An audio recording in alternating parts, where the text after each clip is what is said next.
আমি বেরোচ্ছি প্রচারে। আজকে আমার শিলিগুড়ি থেকে চালসা যেতে হবে, সন্ধ্যা হয়ে যাবে।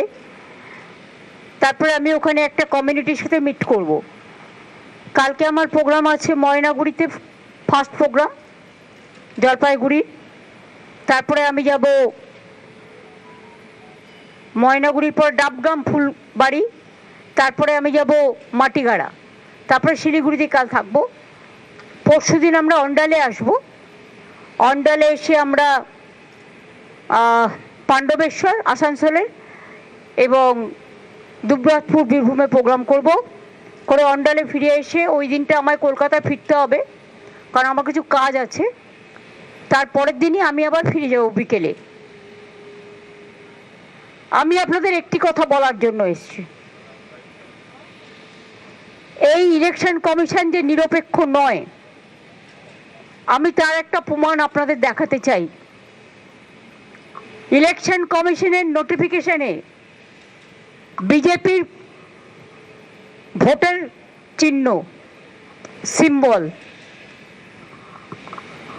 নিশ্চয়ই আপনারা দেখতে পাচ্ছেন। এই দেখুন বিজেপির সিম্বল। একটা ইলেকশন কমিশন তাহলে কার ইশারায় চলছে, কার কথায় চলছে?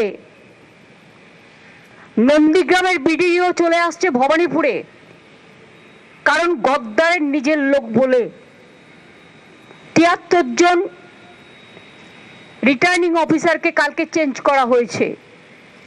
এর আগে চিফ সেক্রেটারি থেকে, হোম সেক্রেটারি থেকে, ডিজি থেকে, সিপি থেকে প্রায় ৬০-৭০ জন আইএস আইপিএসকে বাংলায় যারা কাজ করে বাইরে পাঠিয়ে দেওয়া হয়েছে। এবং কখনো কখনো বলে না ঠাকুর ঘরে কে, আমি তো কলা খাইনি। and now the cat is out of the bag. Election কমিশনের নোটিফিকেশনে বিজেপির চিহ্ন, তো ব্যাকডোর থেকে খেলছেন কেন? সামনাসামনি খেলুন, সবাই তো বুঝতে পারছে। কালকে মধ্যরাত্রে এসআইআর লিস্ট কেন বেরোবে? এখনো পর্যন্ত পাবলিক জানে না। এখনো লিস্ট বুথে টানানো হয়নি, ব্লকে টানানো হয়নি, জেলায় টানানো হয়নি। কালকেও দুজন আত্মহত্যা করেছে, তার আগেও দুজন আত্মহত্যা করেছে, প্রায় ২২০ জন মানুষের মধ্যে মারা গেল। এত ভয়টা কিসের?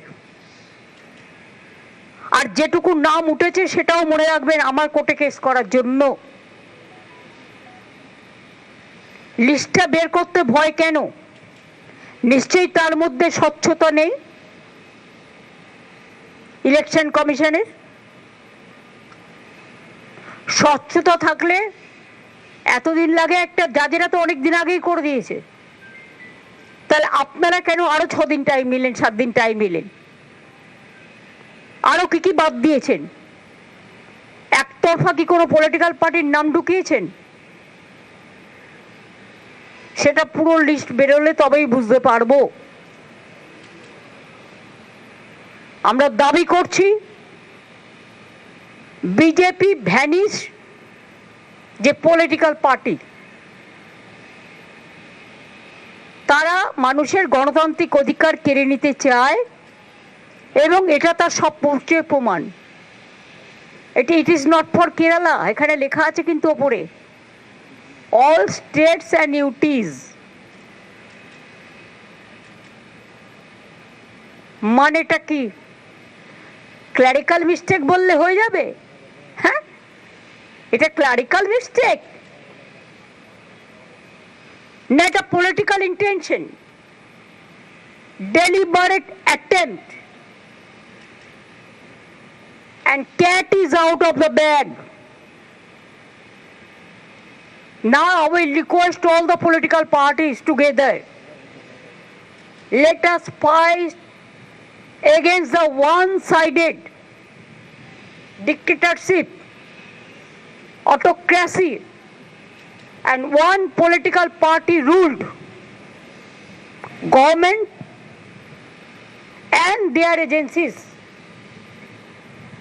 to take strong action to protest and to see that election must be free and fair. It is not that I want any support from any political party, but to save the democracy, রক্ষা করার জন্য, লোকতন্ত্র রক্ষা করার জন্য, গণতন্ত্র রক্ষা করার জন্য, সংবিধান রক্ষা করার জন্য সবাইকে জোট বেঁধে কে বাম কে ডান ভুলে যান, যারা এই চক্রান্তের বিরুদ্ধে এক হয়ে লড়াই করতে চান, আমার পাশে থাকার প্রয়োজন নেই, কিন্তু মানুষের পাশে থাকুন। আমার এটুকুই বলার ছিল, বাদ বাকি তো মিটিংয়ে দেখা হবে। আপনারা সবাই ভালো থাকবেন, সুস্থ থাকবেন।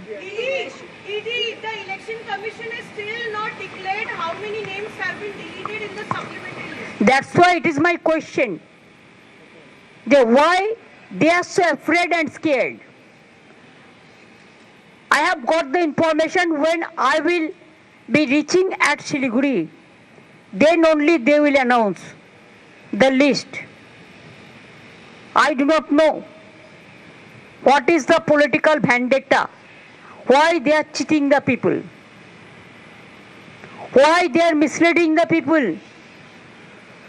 আর কত প্রাণ হবে বলিদান, মানুষের ভোটাধিকার কেড়ে নেওয়ার কোনো অধিকার ওদের নেই। এসআইআরই মনে রাখবেন ওদের শেষ করবে। আমি এটুকু বলে গেলাম। হ্যাঁ, সংসদে কালকে বক্তব্য রাখতে গিয়ে প্রধানমন্ত্রী বলেছেন পশ্চিমে যে যুদ্ধ চলছে সেটা আগামী দিনে একটা বড় প্রভাব ফেলতে চলেছে এবং সেই প্রভাবটাকে উনি করোনা কালের সঙ্গে তুলনা করেছেন। উনি কি বলেছেন আমি জানি না, আর ওনার কথাবার্তা ঠিকও থাকে না, উনি প্রপারলি স্টাডিও করেন না। কাজে ওনার কথার উপর কমেন্টস করলে যারা এমপি আছে তারা কমেন্টস করবে, আম নট।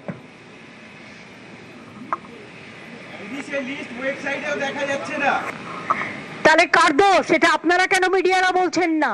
কেন চুপচাপ আছেন? Sometimes you have to raise your voice. I will request the media to save democracy and raise your voice for the people. নির্বাচন কমিশনকে তোপ মমতা বন্দ্যোপাধ্যায়। উত্তরবঙ্গ সফরের আগে কমিশনকে তোপ দাগলেন মমতা বন্দ্যোপাধ্যায় এবং মাঝরাতে তালিকা প্রকাশে চড়া সুর মমতা বন্দ্যোপাধ্যায়ের। এবং নির্বাচন কমিশন কার কথায় চলছে প্রশ্ন তুললেন মমতা বন্দ্যোপাধ্যায়। জাতীয় নির্বাচন কমিশন নিরপেক্ষ নয়, ঝুলি থেকে বিড়াল বেরিয়ে গিয়েছে। জাতীয় নির্বাচন কমিশনকে তোপ দাগলেন তৃণমূল নেত্রী মমতা বন্দ্যোপাধ্যায়।